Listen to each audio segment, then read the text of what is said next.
am going to tell you, with this fantastic weather today and my cold, all of them coming together in conjunction, I am almost an uncontrollable animal mote in the great unseeing eye of existence. I'll tell you, the blood is flowing. The juices are squirting through my veins like an enormous sluice. Or is it slow ice? How do they pronounce that, Bob, anyway? Where the guys pan the gold? Sluice? Sluice? I don't know. You guys who watch Westerns out there, you ought to know. Gabby, isn't it Gabby Hayes who's always down there with that pan? But I don't know. It's a dangerous time. Of course, who was it? TS Eliot, somebody along the line, pointed out that April is the cruelest month. Well, oh yes, there's some truth to that, and it's just about to happen. And I suspect the reason that April is the cruelest month is that you have really a vague, better than a vague sensation that since you see, you can kind of hide in the wintertime. You can always pretend it's the weather. Yeah, you can always you can. You know, the weather is making you feel rotten. Or it's you hibernate in a sense. You do. You mentally hibernate, and suddenly it's gone, and the cover is gone, the shield is gone. You're dragged out of your foxhole. And you know, whether or not you can say it, you know that something is there. It's like there's a kind of retribution. I don't know what it is. Something sinister there out in the darkness. And even though the wind is blowing through your hair, and the yeast is flowing through your veins, and the sap is rising, it's up near your knees now, there nevertheless is the sense of an imminent danger. I can't explain what it is. Maybe it's yourself. I don't know. But these things take many forms. I will remember I don't know whether to tell this story. You know, I've hesitated telling this story ever since I came on the air here in New York. Primarily because the stars of the story live in New York. No, I don't know whether I should tell you that story or not. I'll have to give fake names and everything to it. I can't tell you the story. And you better get Carl, because Carl would enjoy this one. You'll enjoy this one, Bob. And I don't know whether I should tell it or not. I say this. The only reason that we should be allowed to tell this story is because it's Monday night and there's nobody listening anyway. They're not here, and who cares anyway? I mean, I'm sure that at this hour all the officials are in bed or wherever they are, you know. That covers a lot of territory there.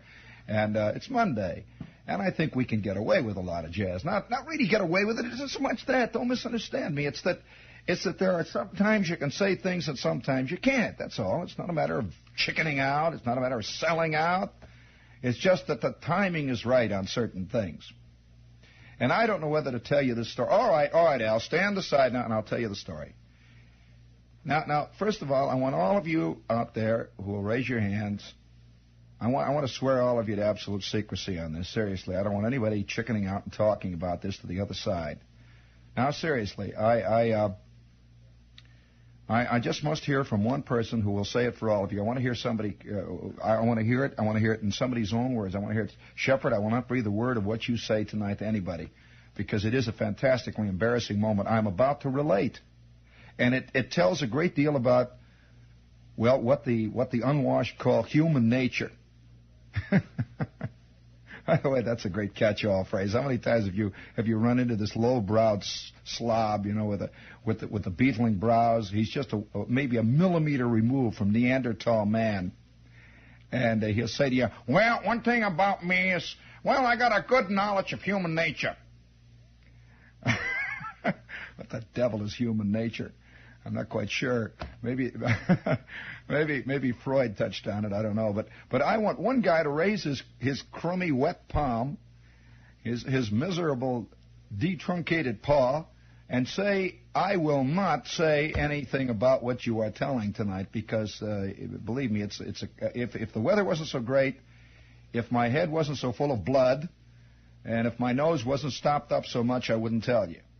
It's obvious. I recognize already how dangerous it is. It's not dangerous. It's just the kind of thing you don't talk about, you know. You're such a rotten Is there a guy? I want to hear it now. He's going to say it for all. Hello. Yeah, well, talk it out loud. Don't mutter. Yes. You swear what? Will you please say that louder? I can't hear you. I swear to what?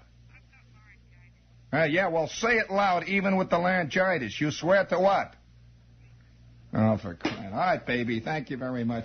You notice how many chicks chicken out right at the crucial moment? There it is. Gets me on the phone. She squeaks. Well, okay. No. Don't quit. I don't want to hear any more. No. Quit calling up. I don't want you.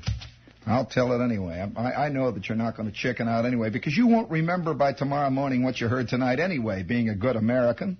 The average American can't remember. Believe me, on Friday, he can't remember Wednesday's big news story.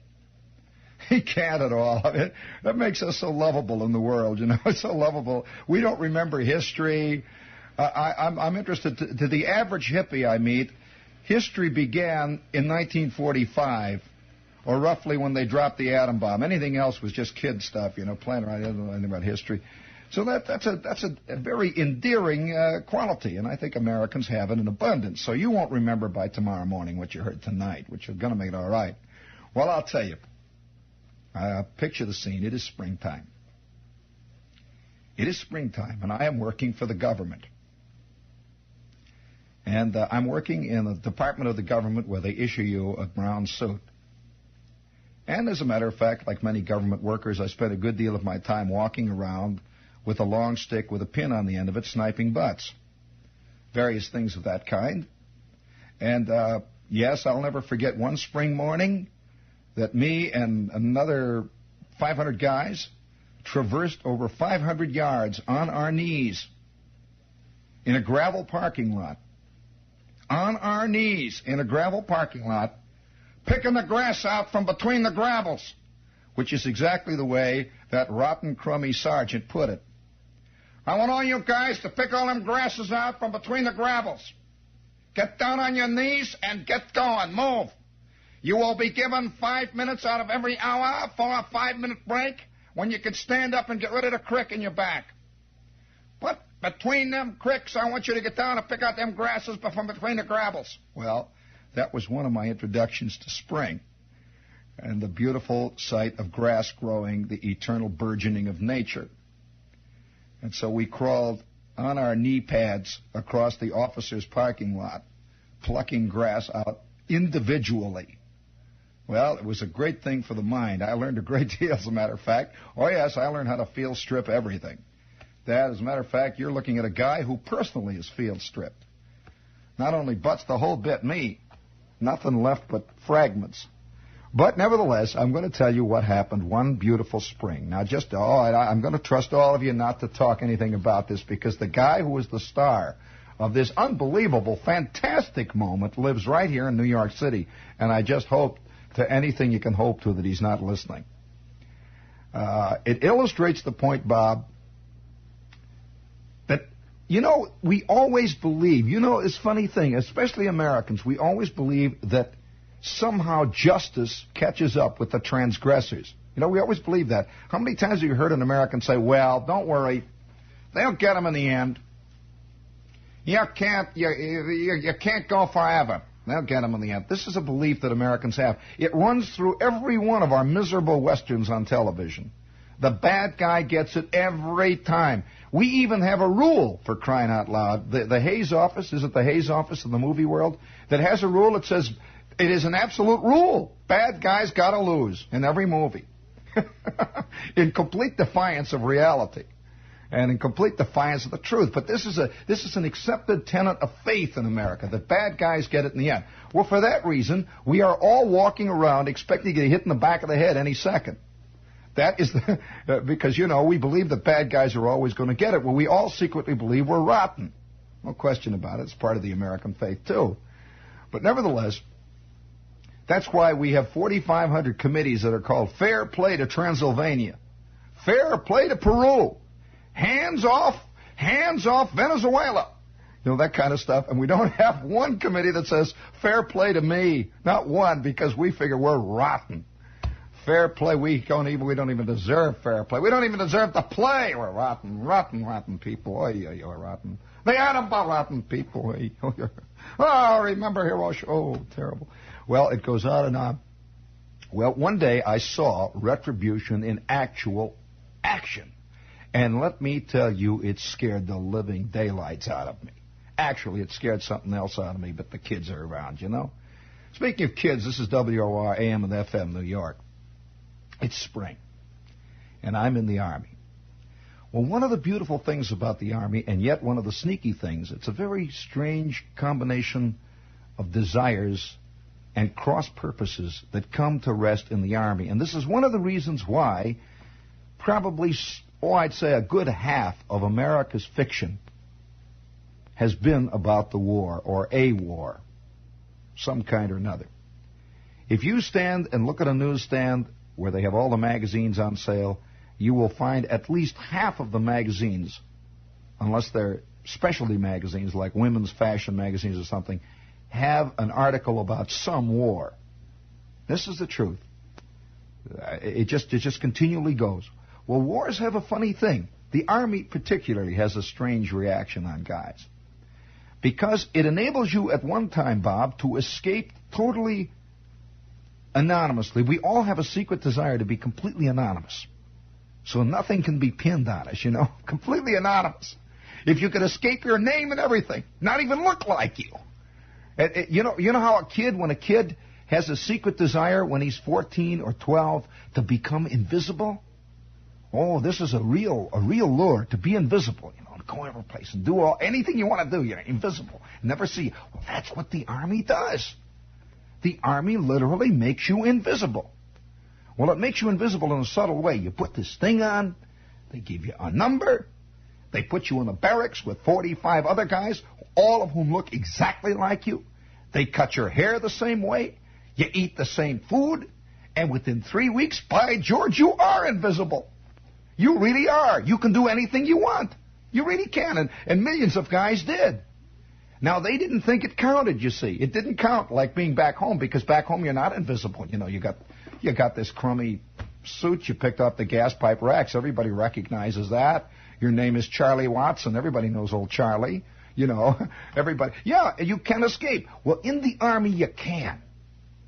So that gives a lot of leeway to guys. On the other hand, you're always trying to fight to be an individual, which is part of us too. So you got these two things fighting. So all right, you got the picture. It's springtime. It's beautiful, beautiful springtime. And I'm in the Army for a couple of years. And of course there were a lot of other guys in the Army, and I'm a kid. I'm a real kid type. Well, the Army had a program which I will briefly describe. Did you ever hear of ASTP, Bob, the Army Specialized Training Program? Well, this was a program during the Army, during the war, where they sent guys to college. And you had to be qualified. You had to be in a certain age group. You had to be something like 17 to 21, something like that.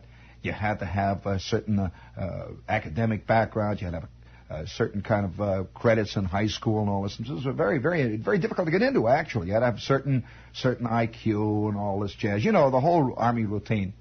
Well, they posted this all over the Army, every place, wherever guys were. If they were in North Africa, if they were in Greenland, any place they were, there was a notice on the bulletin board that says you can apply for this thing. Well, of course, there were always notices on bulletin boards about how you could apply for paradise. There always were things, great things, and nobody ever expected to get them. You know this is true. There were always things like a special outfit is being formed to do nothing but to dance on Saturday nights in the Pentagon and to yell whoopee every couple of hours and to drink beer. Special outfits being formed of special men. Well, you always read that kind of stuff, and you always heard about other guys getting sent to fantastic things. You never believed you would ever do it. At least I never did. But everything that came up that looked like it would make it possible for me to escape that rotten, crummy outfit I was in, I signed up for. Oh, what an outfit, I should tell you. Oh, boy, I start sweating. I'm telling you, my feet sweat. My mind goes blank when I think of that rotten outfit that I was in at that time. I was in an outfit. I was in a heavy signal construction battalion. What sounds more deadly than that? And I'll tell you it was deadly. First of all, heavy signal construction battalions had about a 99.9% casualty rate. Just automatically. The first thing they did was shoot every guy that appeared on a battlefield carrying a telephone pole. He was dead. Forget it. Just automatically. Any guy that had a roll of wire, blow him up. He's obviously going to connect it up with a general's headquarters, something that blow him up. Well, so it was really a crummy outfit. Well, all the guys are signing up to getting out. Well, months go by. I'm digging holes. I'm throwing wire. I'm yelling. I'm climbing up telephone poles. I'm sweating. I'm getting fist fights. The whole business is going on in this rotten outfit. And one day they call me down into the orderly room or the tent, and the captain says, "What is this?" And I says, "What? Do you mean? Yes, sir. Yes, sir. What? You always expect to get caught on something. You're always cheating something. I figure, what is it? He found out about the steak I got the other day when I was on TP. What is this? What is this? Look at this. And he's got a paper. He's waving it at me. What is this? And I'm covered with tar and old rubber from the oil and from the throwing the wire out, and my pants are torn, and I'm sweating, and I'm mad, and I'm just teed off. What is this? What is this thing? Come here. What is ASTP? What is this stuff? And I says, "What is it, Captain?" I don't know. Well, it seemed like about a year before I had applied for this thing, and it came through. Shepard is now transferred to ASTP. Never heard of it. What is this college stuff? College? What do you need college? You don't need college to drive that truck you're driving? You need college to dig them holes? You need college to throw that wire out? Yeah. Chicken. And I'm saying, college? Oh, boy. And all of a sudden, I can't believe it. I'm going to go. So I run back to the tent. I'm falling down. I'm hitting my head on the tent pegs. I can't believe I'm going to get sent. And, it's just unbelievable. And sure enough, they sent me. Well, it's funny. Well, I arrived at this college, which we'll just say is nameless, except that for the purposes of the argument, we'll call the University of Maryland. There is no such college. That is just a name that we have invented.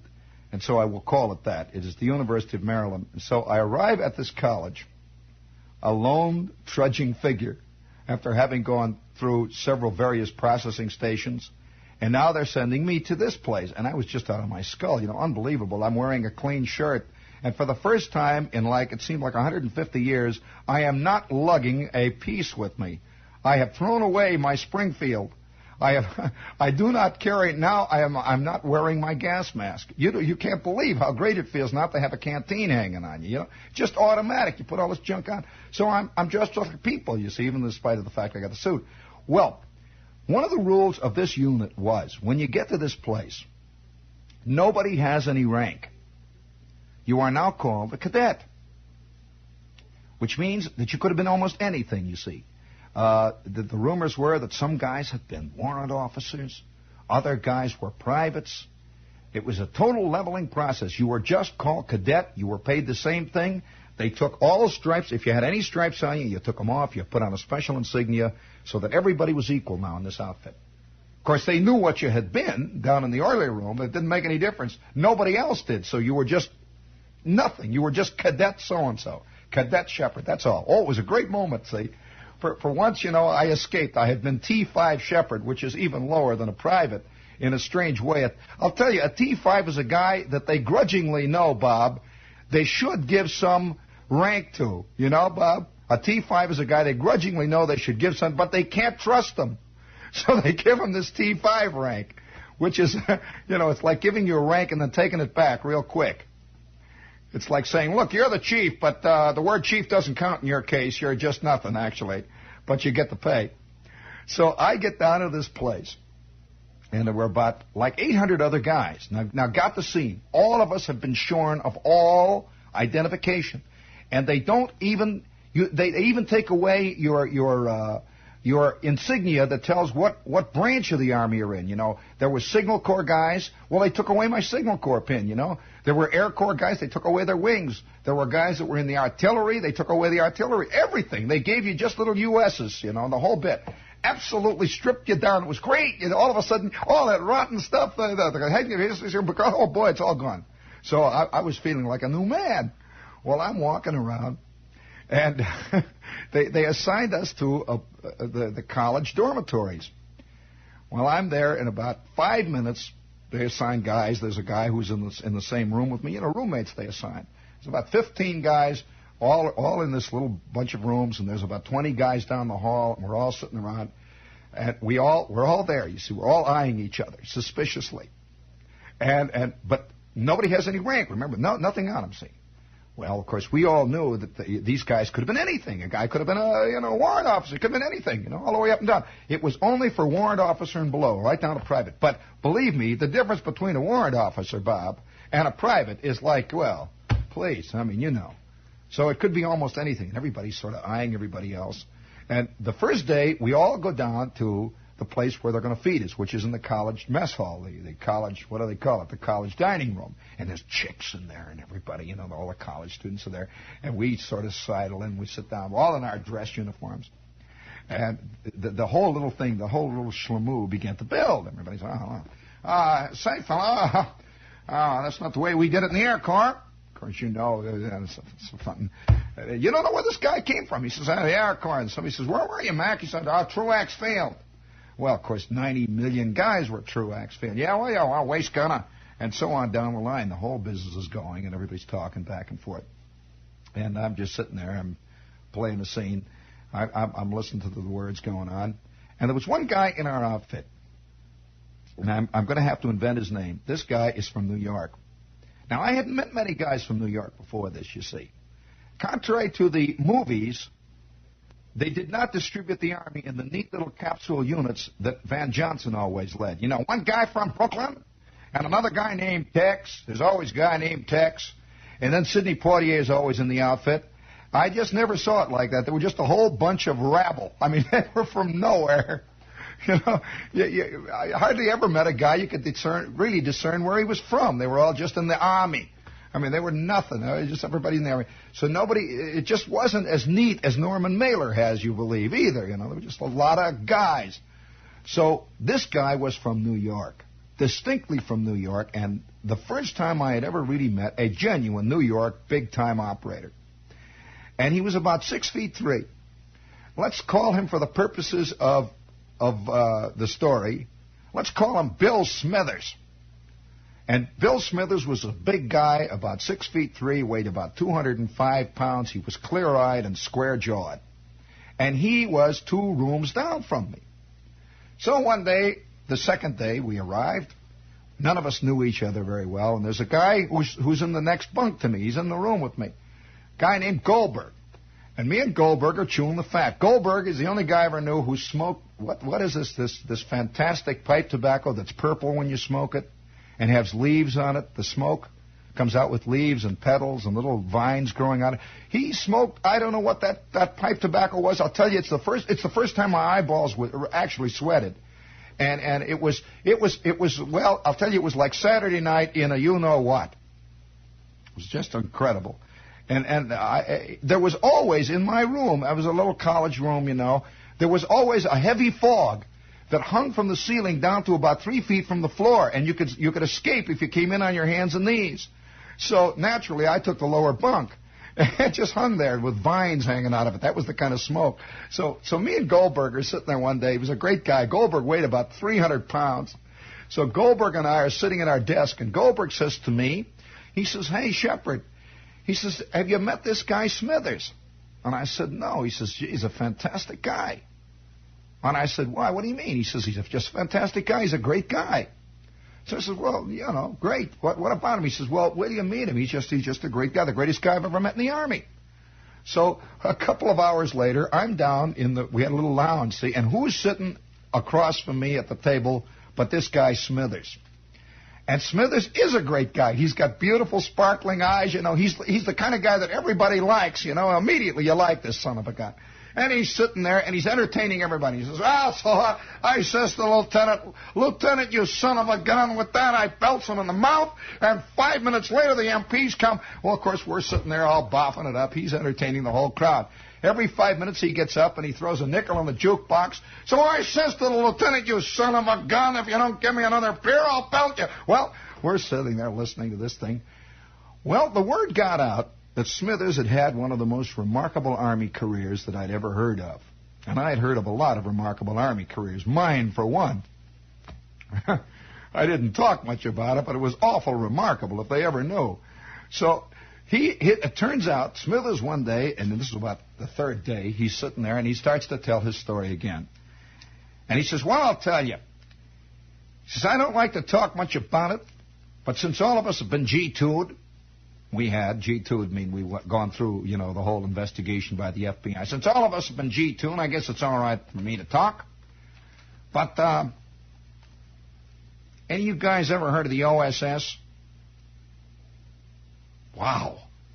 I mean, the OSS, that was, during the war in the Army, that was just a rumor, There was the OSS is this crack elite outfit where guys parachute into Norway. They blow up bridges. And they parachute by night into Berlin and steal Hitler's secrets. And, sneak back, disguised as French peasants, that kind of stuff. Well, any of you guys ever hear of the OSS? Yeah. Well, I guess it's all right. Might as well tell you. They don't actually assign a man to the OSS like regular outfit. Man is assigned really on special orders right out of Washington. It's not like regular assignment, And, well, I guess it's all right to tell you about it. Of course, by this time, all of us are sitting on the edges of our seats. And we want to know, oh, come on, Smithers, tell us. He says, well, any of you ever hear of General Simon Bolivar Buckner? General Buckner? Yeah, oh, wow, General Buckner. Well, I'll tell you who General Buckner was. General Buckner was the general who was in charge of the entire Alaska Department, and he was in charge of the invasion of Attu and Kiska and all the Aleutian Islands. He says, well, you ever hear of General Simon Bolivar Buckner? Yeah. He says, well, actually, what I did before I was assigned to the ASTP unit, I was General Bolivar's, well, shall we put it this way, advisor. Advisor? Advisor. Yeah, he says, well, actually, the OSS takes special men who have special skills, language skills and special technical skills, and assigns them to various officers as special intelligence advisors. And I actually, he says, why, General Bolivar Buckner would never go anywhere without me for long periods of time. There was Kiska, there was Attu. There's a lot of things I could tell you, but of course, a lot of things just can't be told, but one day they will be told. A lot of things I can't tell you about what's going to happen up there in that Aleutian Command, but, well, we'll just have to let history resolve itself. Of course, we're all sitting there with our tongues hanging out.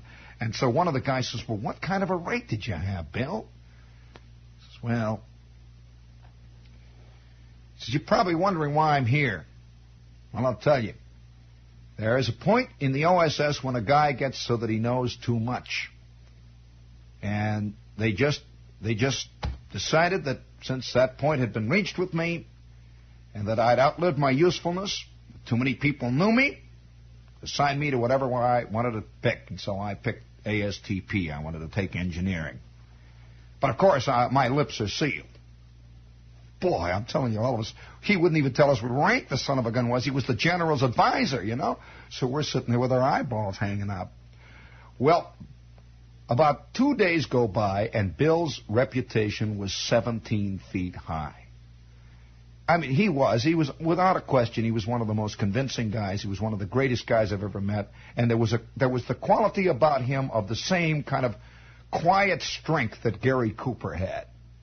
The same sort of lethal energy that John Wayne radiates. And he'd sit there casually, his tight pants pulled up, and he had these shirts all cut down. He really looked like he was stripped for action all the time. And, of course, the word was out that any time you go to town and you get in trouble, you're really damn lucky if you got Bill with you, because you know how they train those OSS guys. You just back of the neck and he's dead. These guys do it, not even a sound, These are real killers. Well, Bill, of course, didn't say much about that. You better leave. I mean, you better get down there to QXR where they're playing that hiding thing, that nice quiet thing, because this is awful. It's just embarrassing. It's just incredible for me to even think back on it now, Bob. Go ahead now, leave, all of you that can't take it. Now, I'll tell you what happened. There was a notice appeared on the bulletin board. Well, see, before I do this, I want to tell you that it was this that really convinced me that there is somewhere hiding up in the woods, there is an avenging force. I don't know what it is. It might be the giant bowling ball of life. And it's liable to come rolling down that alley any minute now, and pow! Guess who's that big number 1 pin standing up there? That's right. Phoning it up. Okay. Be careful. Well, there was a notice on the bulletin board. It says, all EM of the battalion will assemble in the gym at 1200 noon. And we were about to be processed. Up to this time, we had only been taking little tests. We had not started school. And it's a beautiful spring day. Oh, I will never forget it. The sun is shining, and the birds are birding, and the trees are treeing, and it's popping out there. And you could just feel it, the chicks are, they are blossoming, and everybody felt wonderful. We're whistling and hollering, and Bill is leading the pack, and Gasser is singing, and Goldberg is smoking his pipe, and we're all going down there. Because each one of us escaped a fate worse than death by being sent to this place. And we know it. We know that we're lucky. So we're just living it. You're just living every rotten, lovely, great, fantastic moment of it. And the rolling hills and the beautiful university. Boy, what a far cry from all those joints, and from the heavy signal construction battalion. And already the awful images are retreating into the distance, and I'm walking along in the sun. And we all go into the gym, the college gym, great big gym. And there's a little platform. And on the platform was a couple of lieutenants, and there's the battalion sergeant major. He's a big master sergeant. And, of course, these are very official type guys. They're the clerical type sergeants. And these are the clerical type lieutenants. And the first thing that happens as we file in, Bob, the sergeant is saying into the PA system, all right, you men, I want all of you, as soon as you get in, I want all of you to squat down, sit down on the floor anywhere. I want you to be quiet, because we want to get this little business over quick. It's just going to take a few minutes, and it'll be a great help if all of you will cooperate with us. As soon as you get inside, sit down now. All right, all you guys over by the door, sit down on the floor. Sit down now. Get down, all right, all of you now quiet. Are they all in, Corporal?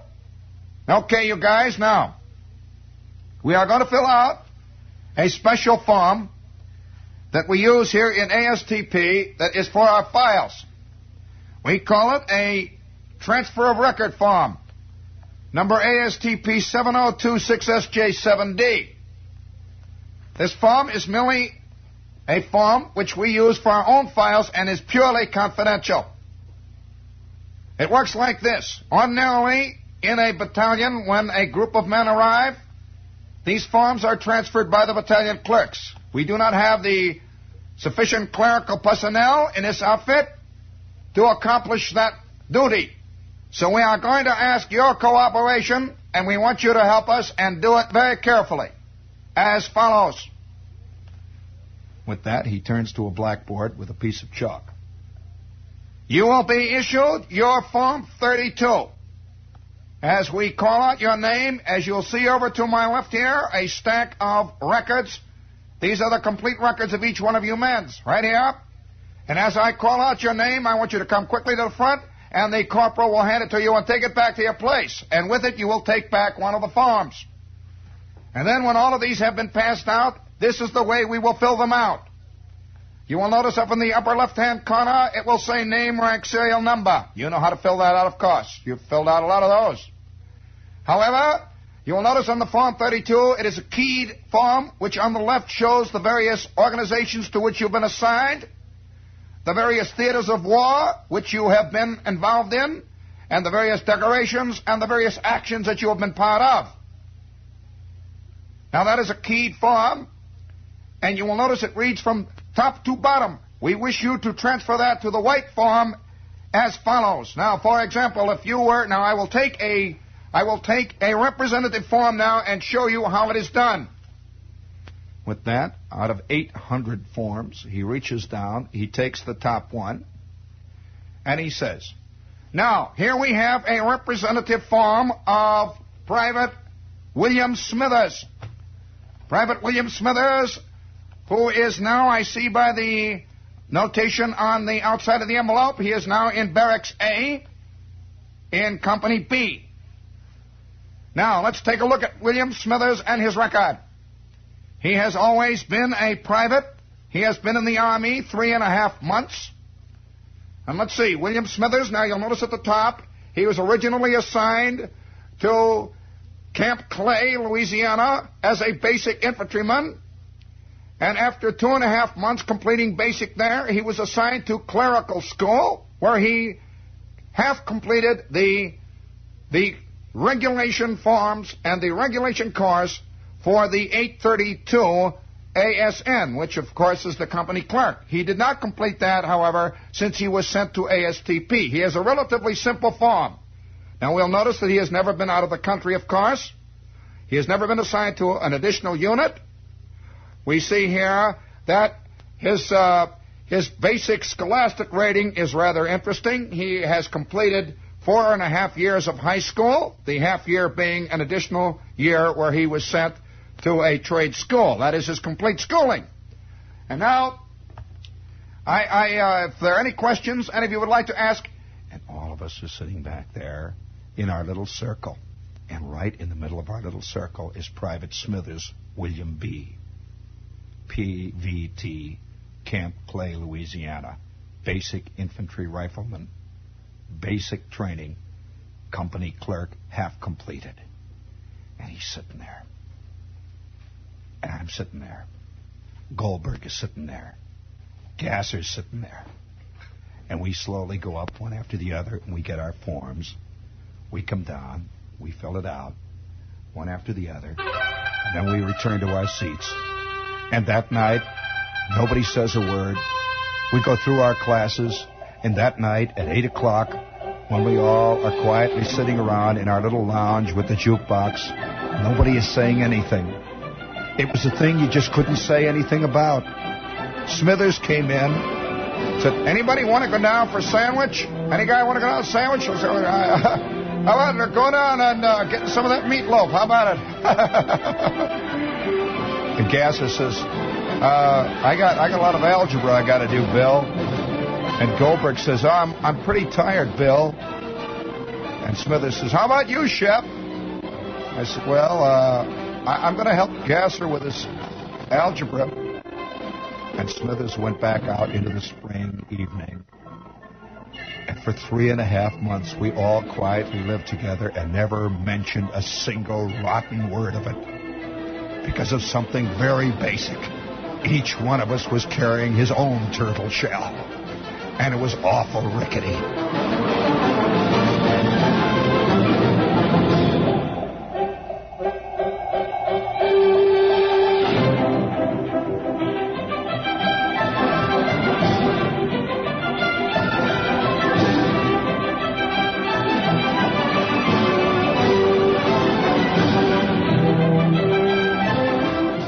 This is WOR Radio.